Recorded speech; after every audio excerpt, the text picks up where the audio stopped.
혹시 금속 젓가락 한 번쯤 구부려 본 적 있으신가요? 나무 젓가락은 뚝 하고 부러지는데 금속 젓가락은 신기하게 휙 하고 구부러지죠. 바로 이 간단한 현상 속에 금속의 강도와 변형을 결정짓는 아주 깊고 중요한 비밀이 숨어 있습니다. 오늘 그 비밀의 문을 한번 열어보겠습니다.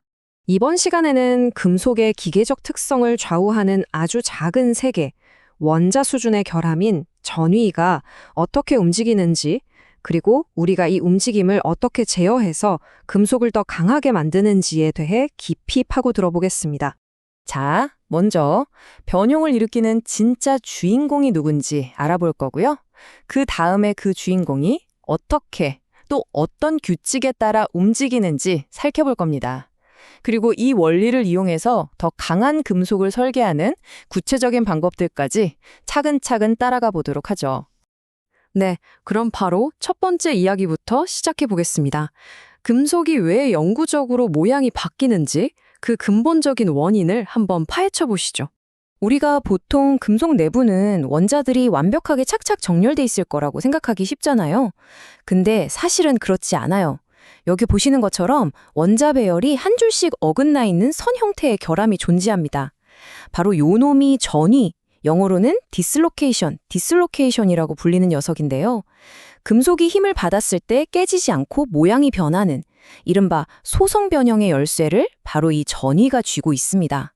그러면 이 전위라는 작은 결함 하나가 어떻게 금속 전체의 모양을 바꾸는 엄청난 일을 해내는 걸까요?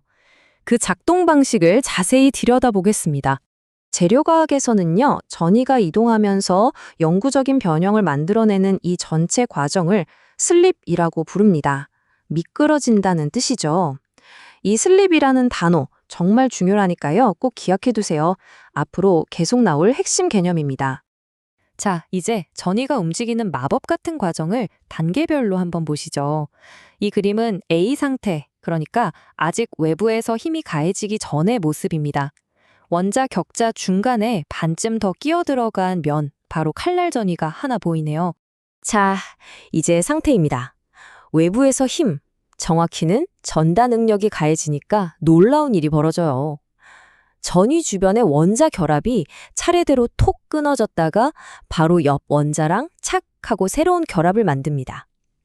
이 과정을 통해서 전위 자체가 오른쪽으로 스르륵 한 칸 이동한 게 보이시죠? 그리고 마침내 C 상태. 이 과정이 계속 반복돼서 전위가 결정의 끝까지 완전히 빠져나가고 나면 보시는 것처럼 결정의 윗부분 전체가 아랫부분에 대해 원자 한 칸만큼 영구적으로 미끄러진 상태가 됩니다. 이것이 바로 슬립에 의한 소성 변형의 최종 결과물인 거죠. 이 비유가 정말 기가 막히지 않나요? 한번 생각해 보세요. 만약에 결정 전체를 한 번에 밀어내려면 정말 어마어마한 에너지가 필요할 거예요. 하지만 전위는 마치 애벌레가 몸 전체를 질질 끌지 않고 등을 꿈틀거리며 나아가는 것처럼 국소적인 결합만 살짝 끊고 다시 붙이면서 이동하거든요. 그러니까 훨씬 적은 힘으로도 변형이 가능해지는 겁니다. 아니, 근데 왜 이런 현상은 유독 금속에서만 이렇게 잘 일어날까요? 그건 바로 원자들 사이의 결합 방식 차이 때문이에요. 금속 결합은 뭐랄까 좀 유연해서 원자들이 비교적 자유롭게 자리를 바꿀 수 있거든요. 반면에 세라믹의 공유 결합이나 이온 결합은 굉장히 빡빡하고 방향이 정해져 있어서 전위가 움직이기가 너무 어려워요. 그래서 세라믹은 구부러지기도 전에 그냥 와장창 깨져버리는 거죠. 그렇다고 이 전위가 아무 방향으로나 제멋대로 움직이는 건 아닙니다. 여기에도 아주 명확한 물리 법칙이 존재해요.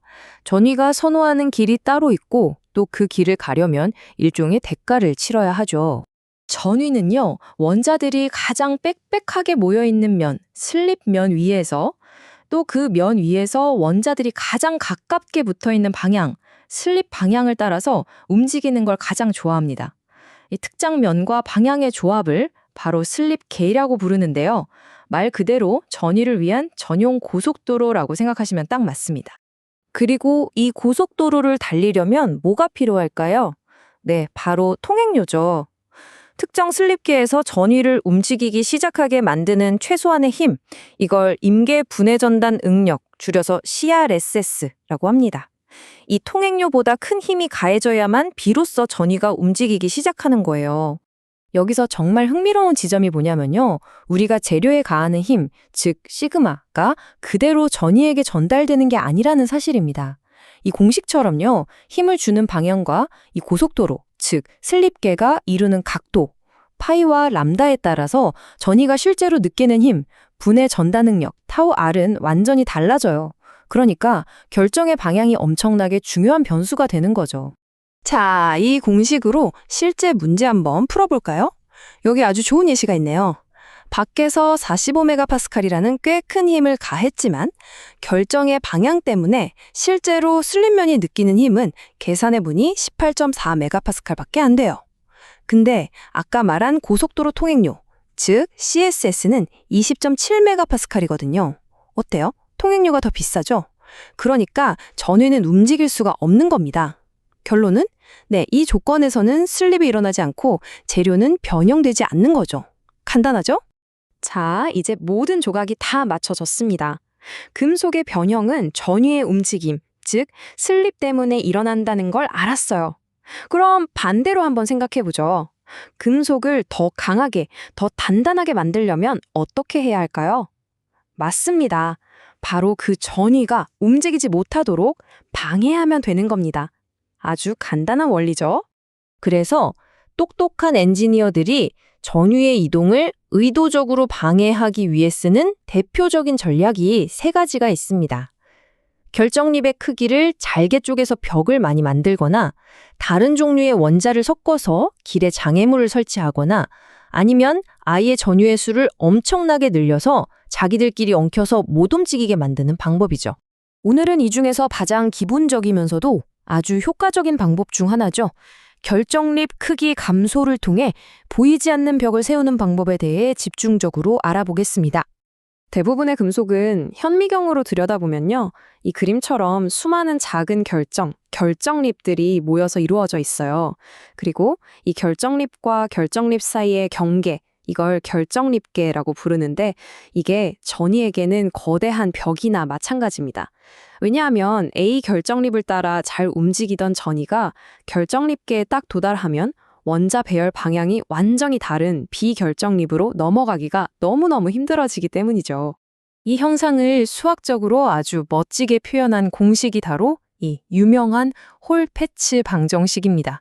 수식이 좀 복잡해 보이지만 핵심은 정말 간단해요.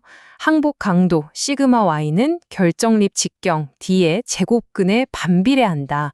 다시 말해서 결정립의 크기가 작아질수록, 즉 전위가 부딪힐 벽이 더 많고 촘촘해질수록 금속의 강도는 기하급수적으로 강해진다는 뜻입니다. 이게 그냥 이론이 아니에요. 실제 데이터가 이 공식을 완벽하게 증명합니다. 여기 황동합금의 데이터를 그래프로 그린 걸 보면요. 결정립 크기가 작아질수록, 그러니까 그래프에서 오른쪽에서 왼쪽으로 갈수록 항복 강도가 쭉쭉 올라가는 게 명확하게 보이죠? 이론이 현실에서 그대로 나타나는 아주 흥미로운 순간입니다. 자, 이제 슬슬 마무리할 시간입니다. 오늘 우리는 눈에 보이는 금속의 강도라는 거시적인 특성이 사실은 눈에 보이지도 않는 원자 수준의 미세한 결함, 전위를 우리가 어떻게 제어하느냐에 달려있다는 놀라운 사실을 알게 됐습니다. 보이지 않는 전위의 움직임을 이해하고 결정립이라는 더 작은 벽을 세워서 그 움직임을 제어하는 기술, 이것이 바로 현대 재료과학의 핵심이라고 할 수 있습니다. 이처럼 원자 수준에서 물질을 제어하는 능력이 앞으로 우리의 미래를 어떻게 바꿔놓을지 생각해보면 정말 가슴이 뛰지 않나요?